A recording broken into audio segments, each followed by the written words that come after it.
Hello everyone, and welcome to my third lecture series on supply chain management. Continuing for this topic is on agile supply chain. So previously we have talked about lean supply chain. Lean supply chain is essentially a different concept, slightly different concept when you compare it with agile supply chain.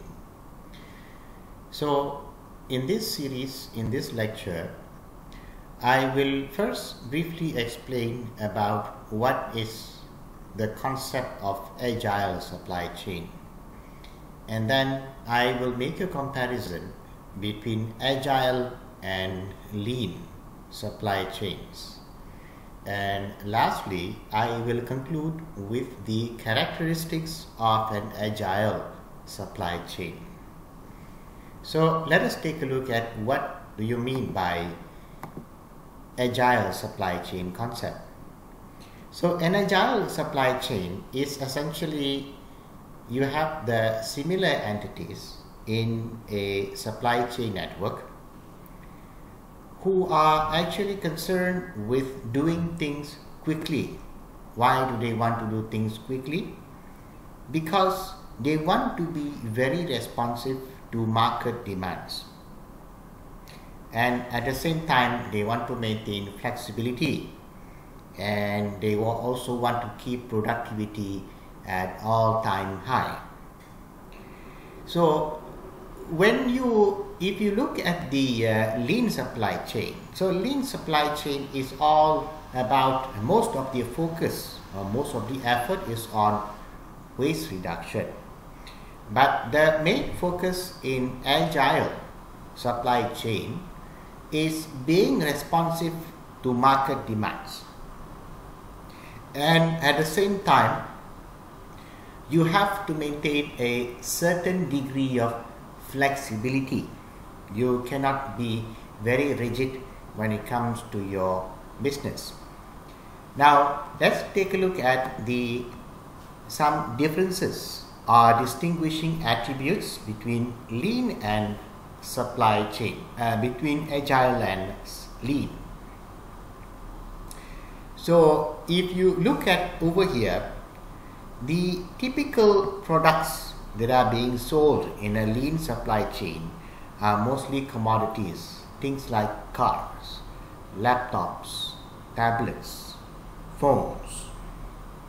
And if you look at companies with agile supply chains, they mostly go for, or they mostly sell products which are based on maybe fashion goods, watches, like clothing or any other item. I'm not too familiar with these fashion goods, but I'm pretty sure some of you are. And you have to realize the fact that fashion quickly goes out of style. So these companies who are selling fashionable goods, they have to keep up with the market trend. Otherwise, they will be out of business. They don't want to be basically selling products which does not meet the current trends in the fashion. So because of that, the marketplace demands can be volatile. It goes up very high and then it goes down very quickly. But in a lean supply,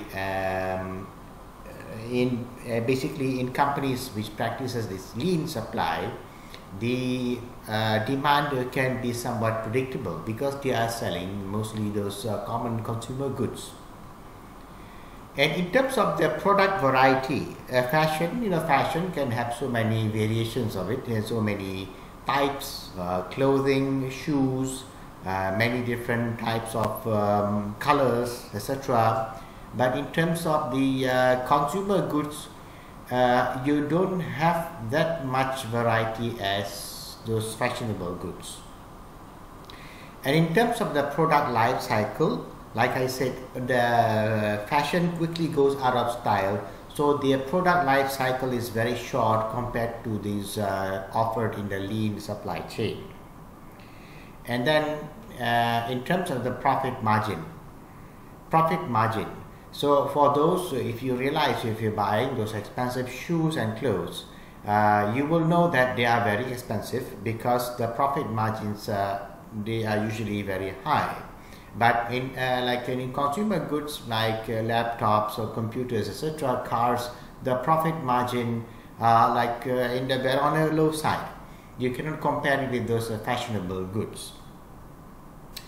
And the main drivers or the main motivations when it comes for the customers is actually costs when you are talking about these common consumer goods.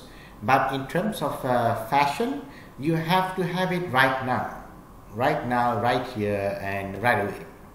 So they are talking about availability.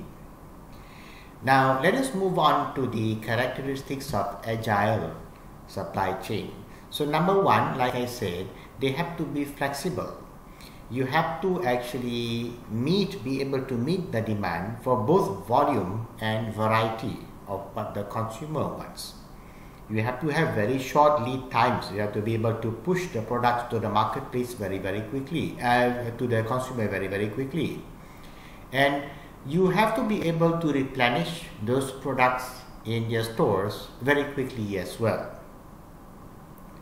So in terms of in terms of the process itself, it cannot be too complicated, because if you actually make it too complicated, you may not be actually be so flexible when it comes to actually meeting the customer's demand. So they can actually they can go by standardization, which is actually similar to lean manufacturing, lean supply chain. And then in terms of the organization, they don't really have a very rigid structure when it comes to the organizations. So the workers and employees are multi-skilled, and in terms of working practices, they can share certain working practices which can actually help them in being flexible. So number two, they have to be very sensitive towards the market trend.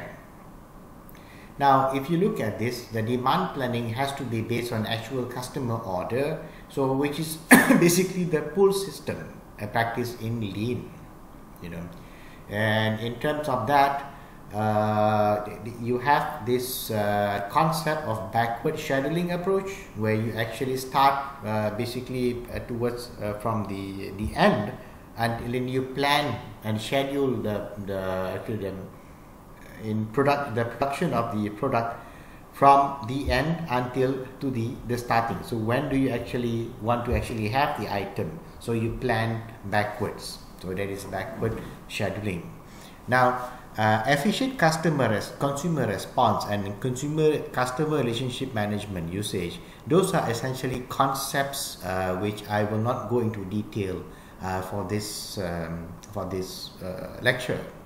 But essentially, we can actually discuss this later on if we need to do so.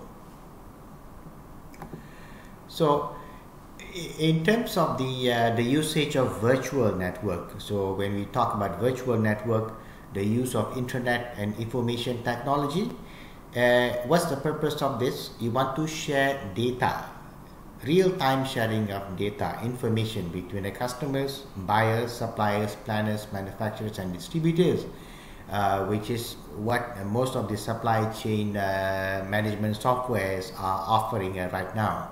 They actually can have an overview of what is happening at each entity in your supply chain.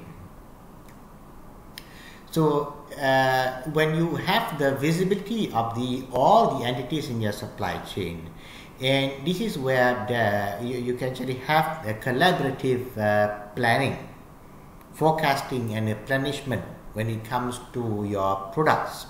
So in that way, you can avoid the bullwhip effect as well. I'm sure the concept of bullwhip effect has been covered in the previous lectures by other lecturers.